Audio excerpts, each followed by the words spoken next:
Shout out sa nagagawa ng ano. Yeah. Anong ingredients yan? Ito talagang masarap pag may ganitong okasyon dahil makakalibre tayo ng ulam, di ba? Siyempre, andun yung mga nagluluto rin ako. Ay, yung mga nagluluto ng ano.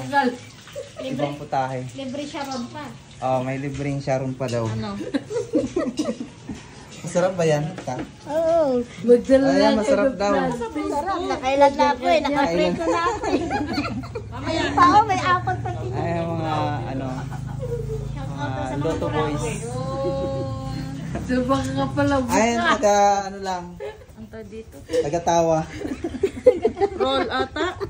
Ito call center habang nagagawa. Bye na mga idol. Wali ba na ko? Kunin mo daw siya. Kunin mo daw siya. Shout out daw sa mga buraot.